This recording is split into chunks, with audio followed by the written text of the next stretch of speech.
अस्सलाम वालेकुम एवरीवन। आज के लेक्चर में हम सेगमेंट्स और डायमेंशंस के बारे में सीखेंगे। सेगमेंट्स और डायमेंशंस जो हैं वो डिजिटल एनालिटिक्स की दुनिया में एक बहुत अहम किरदार अदा करते हैं।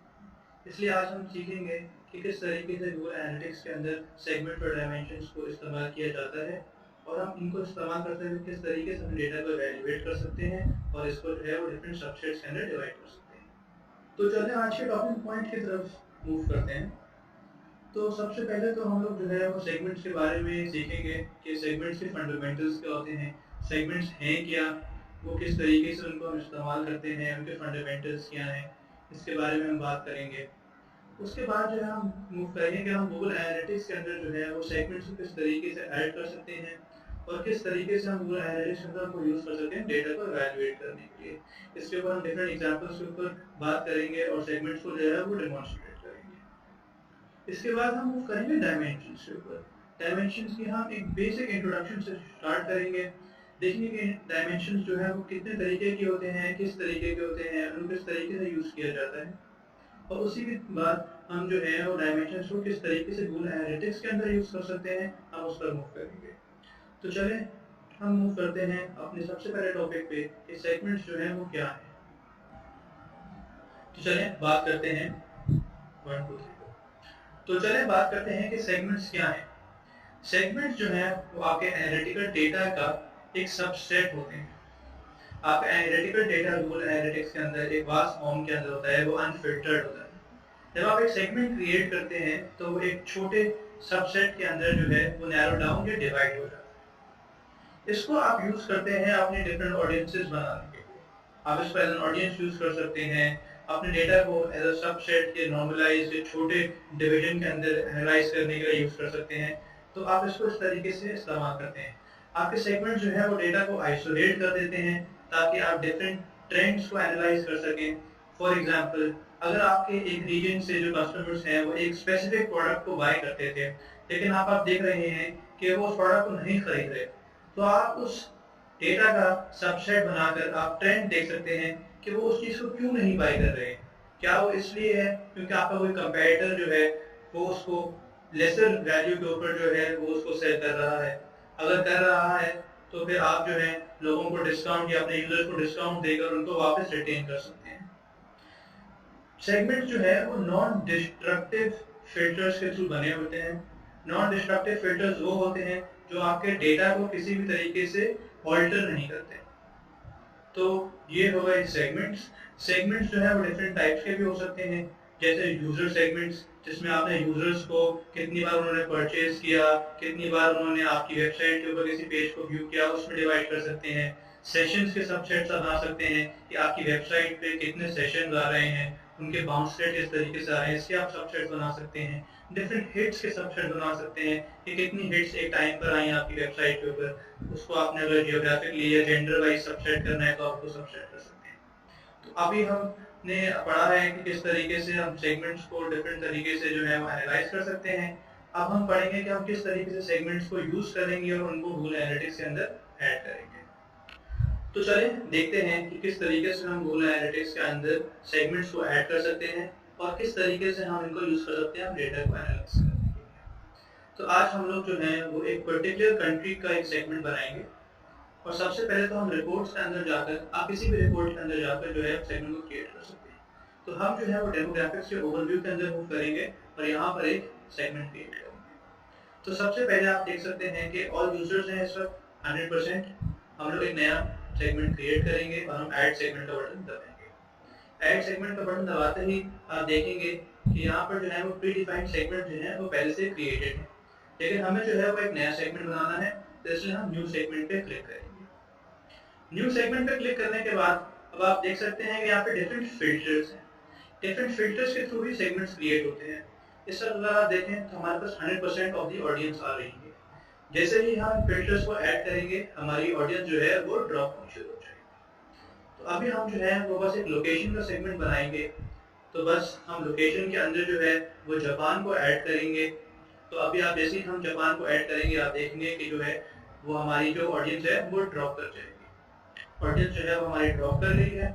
इसको हम एक नाम देंगे डेमोग्राफिक्स जापान के नाम से और इसको हम सेव कर देंगे। तो जैसे कि आप देख सकते हैं कि हमारा डेमोग्राफिक जापान का सेगमेंट जो है वो क्रिएट हो गया है। आप टोटल यूजर जो है 100% उनको भी देख सकते हैं और ये भी देख सकते हैं कि हमारा नैरो डाउन छोटा सेगमेंट जो है वो क्रिएट हो गया है। अब जो है वो हम लोग जो है वो एज और जेंडर का कंपैरिजन करेंगे दोनों सेगमेंट्स के बीच में। अगर आप एज देखें तो एज के अंदर इतना कोई खास डिफरेंस नहीं है दोनों सेगमेंट्स के बीच में, लेकिन एक स्लाइड सा वेरिएशन जो है वो आपको जरूर दिखेगा। जैसे कि अगर हम देखें 25 टू 34 के एज के जो लोग हैं वो 40% हैं 100% यूजर्स के अंदर और 42.2% हैं हमारे जापान वाले जो सेगमेंट के अंदर। तो आप देख सकते हैं कि जो फीमेल का रेशियो है वो जापान में ज़्यादा है कंपेयर टू हमारे 100% यूजर्स में। तो इस तरीके से जो है वो हमने एक सिंपल सा जो है वो सेगमेंट क्रिएट किया है कंपैरिजन के लिए। इस तरीके से जो है आप डिफरेंट तरीके के कंपैरिजन्स कर सकते हैं, डिफरेंट रिपोर्ट्स के अंदर डिफरेंट सेगमेंट्स क्रिएट कर सकते हैं और उनके थ्रू अपना डेटा एनालाइज कर सकते हैं। आप ये भी देख सकते हैं कि जिस तरीके से आप डिफरेंट रिपोर्ट्स में मूव करेंगे तो आपके सेगमेंट जो है वो आपके डिफरेंट रिपोर्ट्स के अंदर कैरी फॉरवर्ड हो जाएंगे। इस तरीके से आप डिफरेंट रिपोर्ट्स में उनके कंपैरिजन्स कर सकते हैं और अपने डेटा को एनालाइज कर सकते हैं। अब हम मूव करेंगे डायमेंशंस के ऊपर। कुछ डायमेंशंस के बेसिक्स देखेंगे और वो किस तरीके से सेगमेंट्स के साथ इतना क्लोजली काम करते हैं उसके बारे में बात करेंगे। डायमेंशंस जो है वो एट्रीब्यूट्स होते हैं आपके डेटा के। जिस तरीके से आपके डेटा के अंदर डिफरेंट डायमेंशंस यूज हो रहे होते हैं उस तरीके से आप अपने डेटा को फिल्टर कर रहे होते हैं, उसको सॉर्ट कर रहे होते हैं और फिर आप उसको सेगमेंट कर रहे होते हैं। तो इसलिए सेगमेंट्स और डायमेंशन जो है वो एक दूसरे के साथ बहुत क्लोजली काम कर रहे होते हैं। डायमेंशन जो है वो दो तरीके के होते हैं, एक होते हैं प्राइमरी डायमेंशन और एक होते हैं सेकेंडरी डायमेंशन। प्राइमरी डायमेंशन वो होते हैं जो आपको रिपोर्ट के अंदर प्री डिफाइंड पहले से मिलेंगे। जैसे कि अगर आप डिवाइस की रिपोर्ट के अंदर जाते हैं तो आपको डिवाइस कैटेगरी का डायमेंशन मिलेगा और उसके अंदर डिफरेंट वैल्यूज होंगी आपके डिवाइस कैटेगरी की। हर डायमेंशन की अपनी वैल्यूज होती हैं। जैसे कि डिवाइस कैटेगरी में अगर आप जाएं तो आपको मोबाइल, डेस्कटॉप और ऐप की वैल्यूज पहले से मिलेंगी। लेकिन अगर आप इसके अंदर एक सेकेंडरी डायमेंशन ऐड करना चाहें, जैसे कि ये जो आपके डिफरेंट वैल्यूज हैं, तो आपकी डेस्कटॉप जो है, आपकी ऐप जो है, आपकी मोबाइल जो है, वो किस ब्राउजर के थ्रू जो है वो आते हैं आपके पास, आप उसको देखने के लिए जो है वो एक सेकेंडरी डायमेंशन जो है वो ऐड कर सकते हैं। तो नेक्स्ट जो है हम इसी पर मूव करेंगे कि किस तरीके से हम प्राइमरी डायमेंशंस को देख सकते हैं और सेकेंडरी डायमेंशंस को देख सकते हैं और किस तरीके से हम इनको यूज करते हुए अपने डेटा को एनालाइज कर सकते हैं। तो अब जो है हम देखेंगे कि हम किस तरीके से डायमेंशंस को यूज कर सकते हैं और किस तरीके से हम उसको डिफरेंट तरीके से इम्प्लीमेंट कर सकते हैं। तो सबसे पहले जो है वो आप अपने गूगल एनालिटिक्स के अंदर किसी भी एक रिपोर्ट के ऊपर मूव कर जाएं। हम लोग जो है वो एक्विजिशन में और ट्रैफिक में सोर्स मीडियम की रिपोर्ट पर मूव करेंगे। आप देख सकते हैं कि सोर्स मीडियम वाली रिपोर्ट के अंदर सोर्स मीडियम जो है वो आपकी डिफाइंड डायमेंशन है और उसके अगेंस्ट जो है आपको डिफरेंट वैल्यूज और मैट्रिक्स को देख सकते हैं।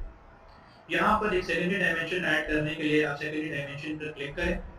हम लोग जो है वो एक लैंडिंग पेज की सेकेंडरी डायमेंशन को ऐड करवाएंगे, ये देखने के लिए कि डिफरेंट सोर्स मीडियम के अगेंस्ट डिफरेंट लैंडिंग पेज किस तरीके से जो है वो एट्रीब्यूट हो रहे हैं। तो यहाँ पर जो है सेकेंड डायमेंशन पर क्लिक करने के बाद आप जो है वो सेकेंड डायमेंशन में लैंडिंग पेज सर्च करें और इसको इम्प्लीमेंट करवा दें। अब जो है वो आपकी सेकेंडरी डायमेंशन जो है वो इम्प्लीमेंट हो गई है और सोर्स मीडियम के अगेंस्ट जो है वो आप जो है अपनी सेकेंडरी डायमेंशन को देख सकते हैं लैंडिंग पेज की। तो ये जो है वो एक तरीका है अगर आपको देखने हैं different landing pages against different source mediums. अगर आप चाहें तो आप एडवांस्ड जो आपकी सर्च है या उसके थ्रू जो है वो आप एक एडवांस्ड तरीके से फिल्टर भी लगा सकते हैं अपने डायमेंशंस पे। जैसे कि अगर हम ये चाहें देखना कि हमारे सोर्स मीडियम के अगेंस्ट जो है वो एक स्पेसिफिक लैंडिंग पेज जो है उस पर कितने सेशन है, क्या बाउंस रेट है, तो हम लोग जो है वो एडवांस में जाके लैंडिंग पेज में अपना जो स्पेसिफिक लैंडिंग पेज है उसको टाइप कर सकते हैं और सेव कर दें अपने इस फिल्टर को। तो आप देख सकते हैं कि जैसे हम लोगों ने /होम का फिल्टर जो है वो लगाया था लैंडिंग पेज में, तो हम डिफरेंट सोर्स मीडियम के अगेंस्ट जो है वो /होम की जो सेकेंडरी डायमेंशन की एट्रीब्यूशन है उसको देख सकते हैं। इस तरीके से आप जो है वो अपने डायमेंशंस को जो है वो एक दूसरे के साथ जो है वो कॉम्प्लीमेंट कर सकते हैं और फिर अपने डेटा को कंपेयर और एनालाइज कर सकते हैं। इस लास्ट टॉपिक के साथ हमारा लेक्चर जो है वो इख्तिताम पर आता है। अगर आपके कोई भी क्वेश्चंस हैं या कंसर्न्स हैं तो आप हमारे एक्सट्रीम कमेंट वाले ग्रुप पर मैसेज कर सकते हैं और हम उनका प्रॉम्प्टली रिप्लाई कर देंगे। नेक्स्ट आप हमारा कैंपेन ट्रैकिंग का लेक्चर है, तो प्लीज़ उसको भी देखिएगा और अपनी गूगल एनालिटिक्स की जर्नी को बरकरार रखिएगा। Thank you.